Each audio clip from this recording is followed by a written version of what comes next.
Welcome back. Episode 3, Hook, Slice, and Speak. I love the name. It's a great name. It's got to stick. Like, it's going to catch on, and people are going to be like, we're waiting for the HSS to come out. HSS. It's going to be a household name here in no time. All right. Segment number 1. Tour Talk. Tour Talk. There was a lot that went on this past week. A lot in golf. At the AT&T Pebble Beach Pro-Am, Wyndham Clark shot 60. Probably should have been 57. Yeah, there was a less. couple of putts that were one revolution from going in the hole. Right. So, was that Friday he shot 60? Saturday he shot 60. And then he ended up winning the event on Saturday because Sunday got canceled. And the question that I have for everyone is, should he be paid the same amount of money even though he only played 3 days of golf? And your reasoning behind that was? Well, I think he should be paid the same amount of money. Okay. Here's my argument on the other side of it. It's like you're paid from the money of how much people are watching, right? So the more time that it's watched, sure, the more money that the network makes, and then they're going to pay you off of that money. Right. If there's less time that is able to be watched, should they still be paid the same amount of money? Man, that's I a think good question. yes. You think that, yes, he should be paid the same no matter what? Yeah, because it's not his fault, right? It's weather. It's issues that didn't have to do with him. Well, they could have finished it on Monday, but they still decided, hey, like, the weather's going to be crummy on Monday too. So. Right, yeah, I think they determined it was just like, it might not even be played on Monday, and so. I feel like that could open up a whole nother bag of worms, because why didn't they finish it on Monday? Was it because they thought that it would interfere with everybody's schedule for the waste management going on this week? Mm-hmm. And I mean, just like slots that you have with networks and all that kind of stuff, I imagine it can get like pretty slimy pretty quick. I feel like it probably could, yeah. So, I don't know. Like, as we talked about this before, my thought was, look, you only played 54 holes. You didn't really work for 72 holes. Right. So should you be paid for an extra 18 that you necessarily didn't play or work for? I don't know. That's the blue collar in me, I guess, that just says, I'm only getting paid for a certain amount of time or a certain amount of work that I put in. I don't know. It's a question for our guests. Interesting question. And our subscribers. Yeah. And then LIV Golf had their first event in Mexico during that same time. And I think it was kind of a blessing for them because Sunday got canceled on the PGA Tour, and then it was going on LIV Golf, and they like doubled their viewer rate on Sunday because PGA wasn't playing. Huge boost in viewership, for sure. Yeah, and it was fun to watch. I will say I watched a little bit of it. It was a really cool event.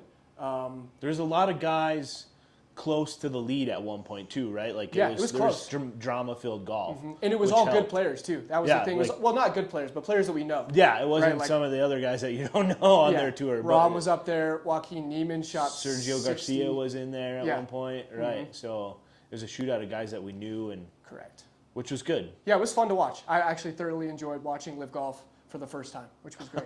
Yeah, it was awesome. I still don't know about a shotgun start, because I don't know, like, I remember watching it and it's saying like they're on the 13th hole, but like you don't know what hole they're actually on the golf course, and it also they're adds all on just to playing their 13th hole. Yeah, and you don't know the golf courses either. That's another thing. Like if they were doing a shotgun at Augusta, at least you would know what the 13th hole was. Right, exactly. When you're in Mexico at some random golf course, you don't know. I don't know what hole. Yeah, and it's also like I like the vibe of a clubhouse leader.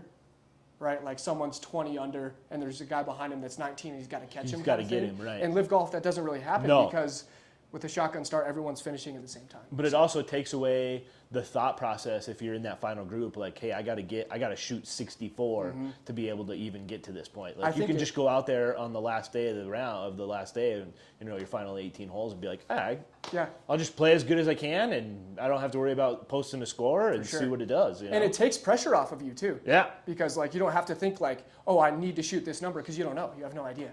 So I think we're talking ourselves into being LIV Golf fans.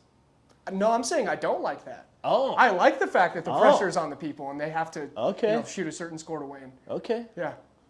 I like it too, I guess. Yeah. But I like LIV Golf too. Like, I like the team aspect of it, and I mean, money stuff aside, but I think that's It was fun to watch. It was fun to watch. I enjoyed it. The commentating was questionable at best. That's the best way to put it. Not saying I could do better, because that's a very, very tough thing to do, but I just don't think that the commentators meet the niche of LIV Golf. It's so like fresh and new and young and like just different, and I think the commentators are going about it in the wrong way. they're trying to treat it like it's the PGA Tour, and I don't think that's the right way to do it. So I'm going to spitball and say, who would you have in there?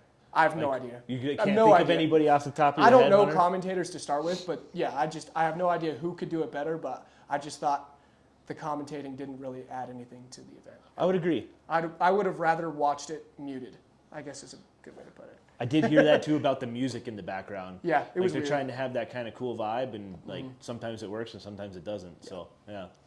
Yep. All right. So Genesis this coming week. Tiger's playing. The host has to play for his own tournament, right? Like, yeah. It's gotta happen. For sure. And I think it'll be Riviera is just such a cool place, and I think it'll be a good event, like it always is. And then Tiger also has an announcement coming out on the 12th.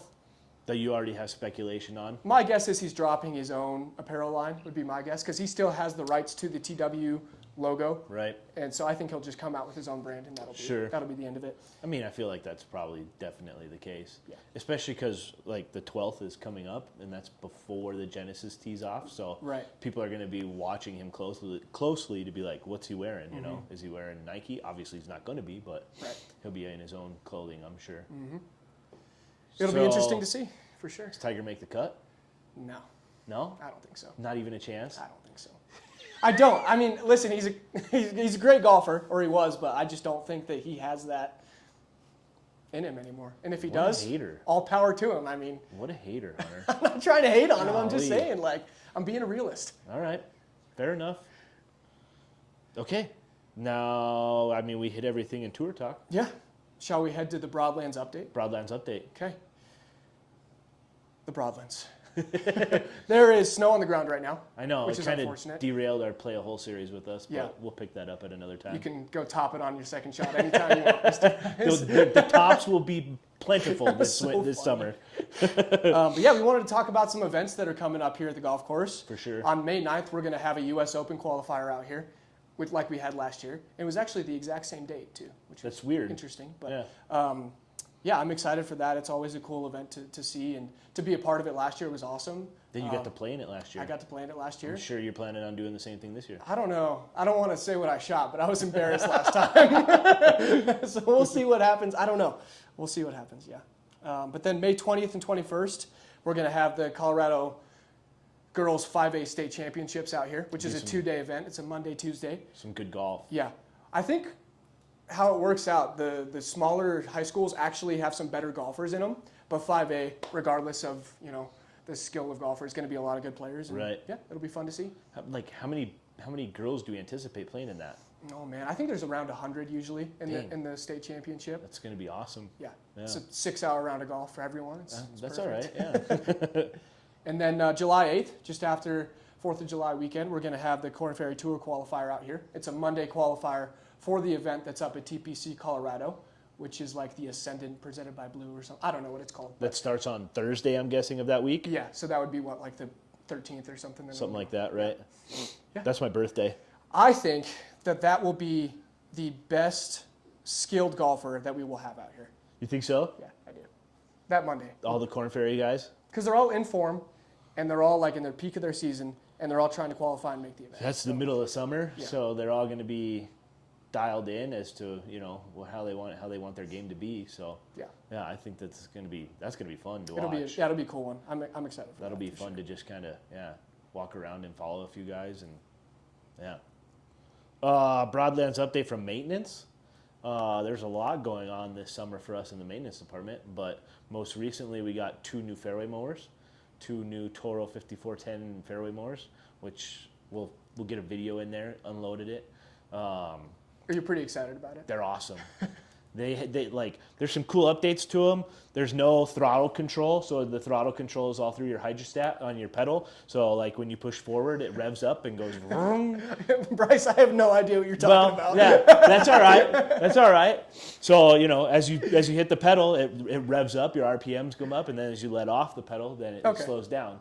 So that's kind of a cool thing about it.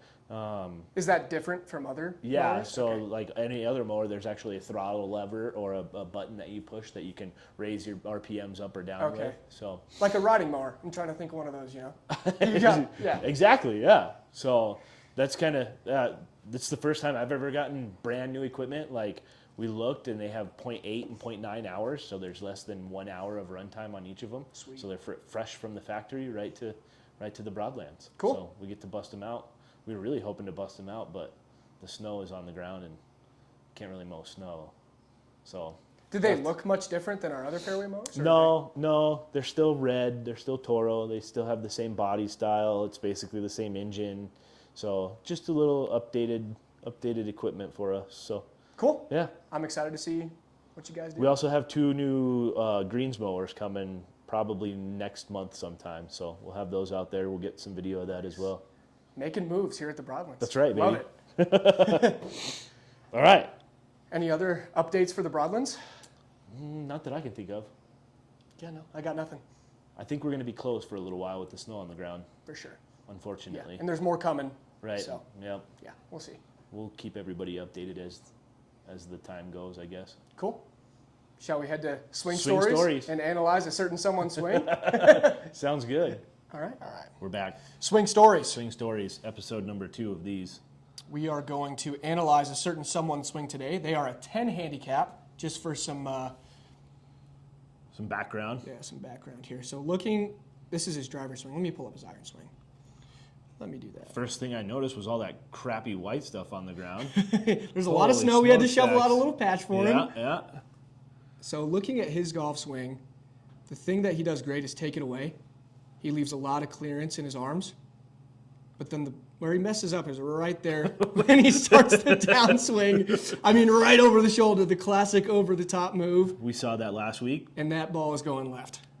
I will tell you right now, that ball is going left.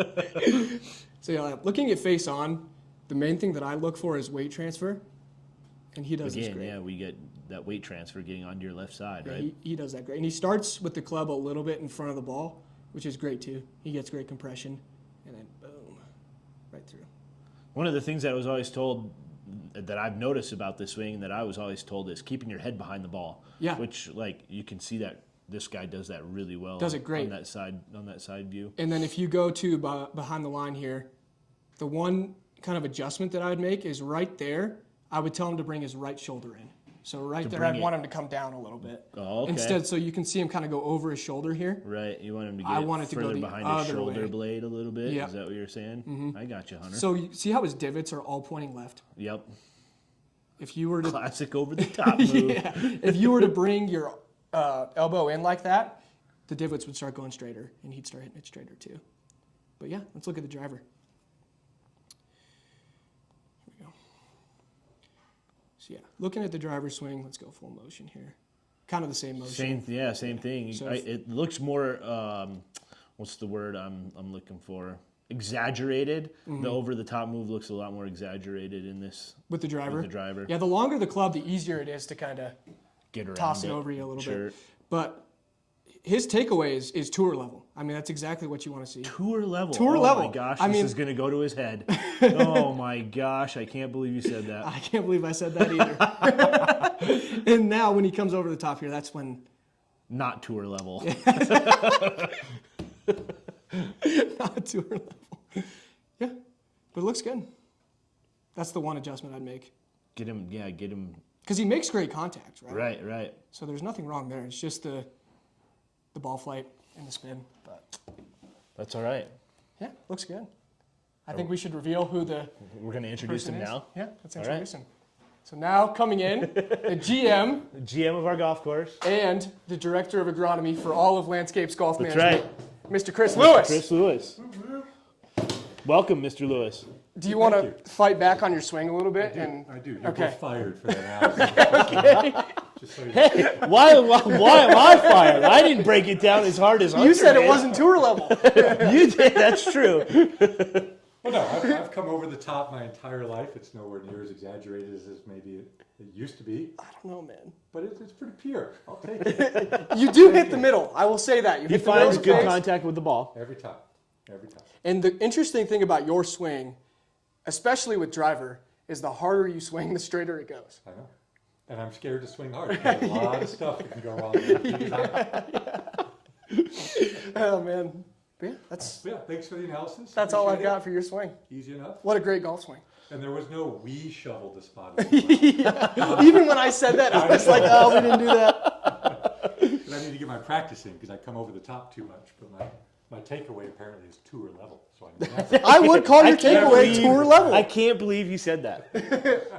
Chris's head is going to be like, I don't know how he's going to get through a door. Yeah. Golly. But hey, thanks for having me here on the show. Yeah, I'm your first guest. that is The correct. first guest of That's Hook, right. Slice, and Speak. That's awesome. Unless you want to count Jacoby's entrance that he had. But he's part of the show, so he's He is not a part of the show. guest. He's He's part of the just show. he's just our third member. And I don't think you revealed last week, it was Jacoby's swing. That's yeah. correct. Yep. Analyzed, and Yep. Jacoby's one of Are our you about a 10 successful- handicap too? 9.5. Oh, see, Oh, bro. he's got you He's a beat, single Chris. digit guy. Taking my Whoa, seat. whoa. That's fun. But who's your money on when we get out on the golf course? Who's going to win? Well, I mean, he does have the better handicap. That's fun.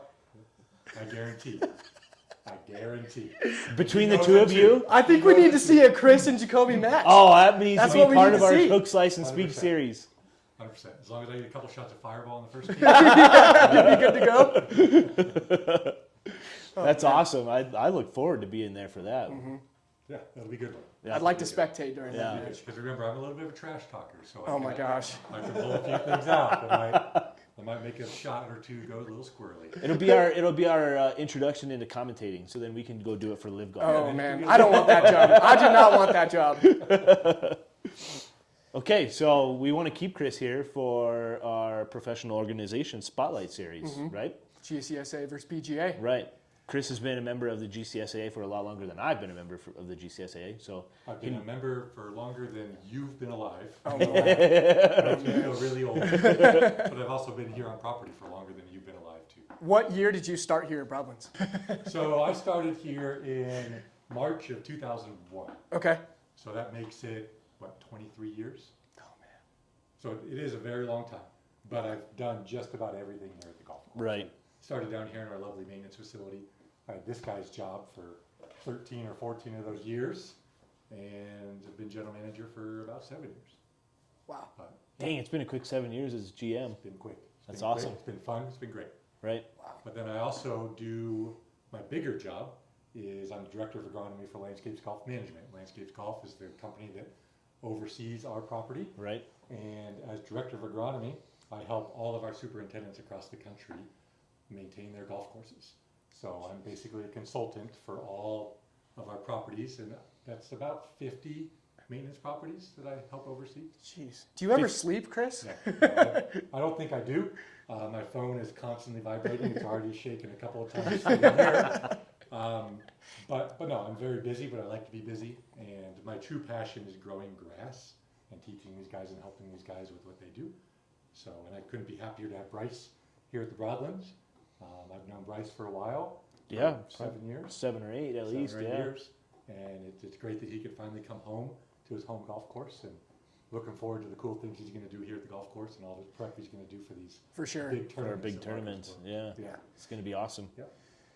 How helpful do you find it, Brice, to have Chris here in that spot? I mean, to help it's you out? he's a wealth of knowledge. I've teased with just our seasonal guys and a couple guys that had worked with us this summer that even when I was at Devil's Tower, we didn't have like even a good set of maps or any sort of history as to what went on before I got there. So having Chris here, who's done, like he said, he's done everything here. He knows, he probably planted half the trees here and put in a bunch of different drains and Yeah. knows how the way that certain holes are supposed to be, and when they start to get out of whack or anything like that, then it's just having that wealth of knowledge is huge for sure. Cool. Yeah. That's great.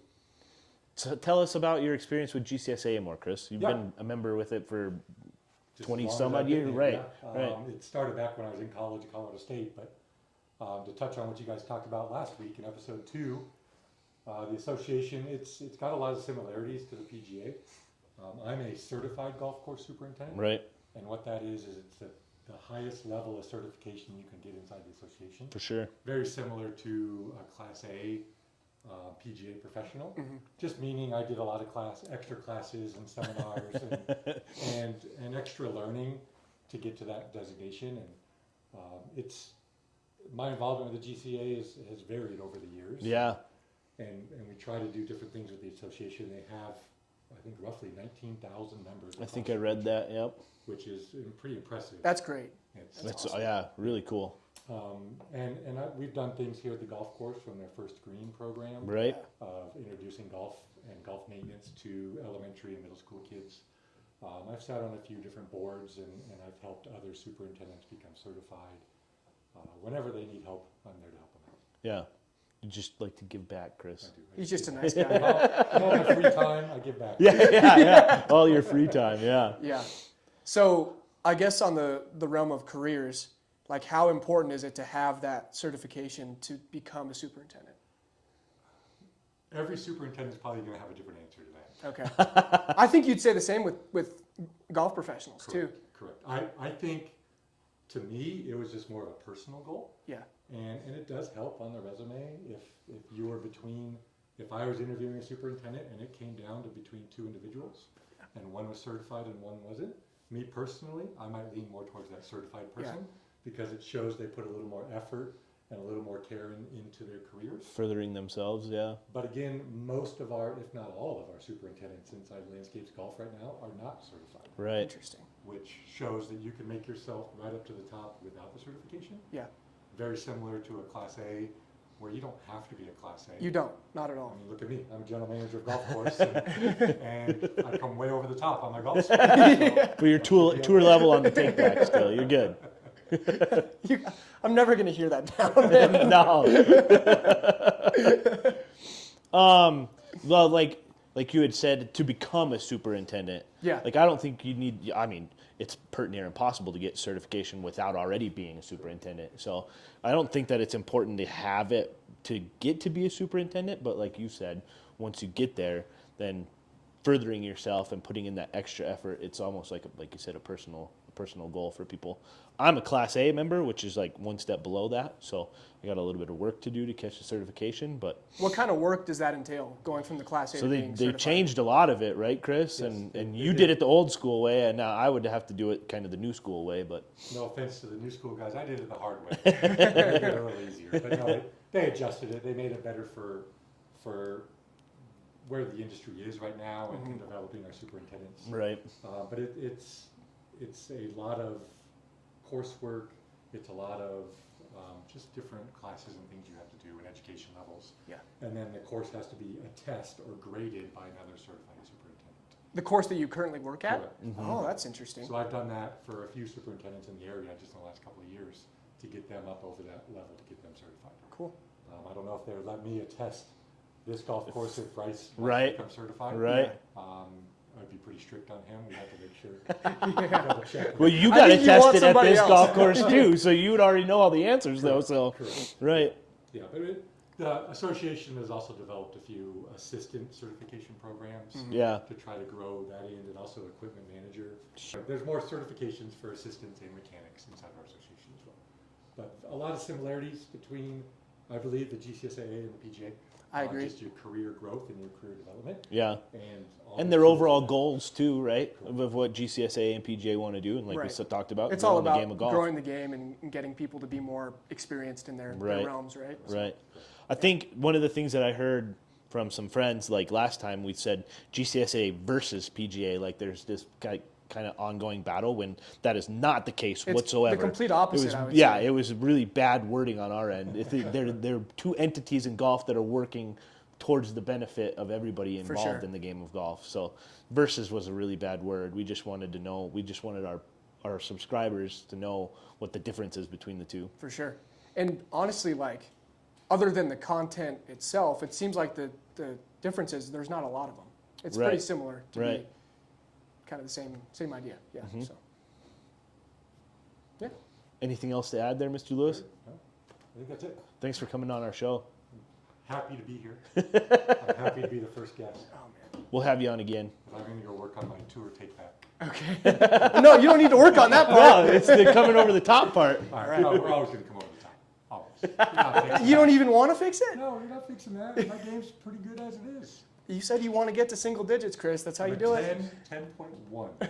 You got to shave a tenth of a stroke off. A round, maybe 2, and I'll beat it. You got to post your scores from Pebble next week. Oh no, you don't want to do Pick that. it up. You don't want to do that. Those might not. Those are not going on the Trending table. in the wrong direction at that Long point. way.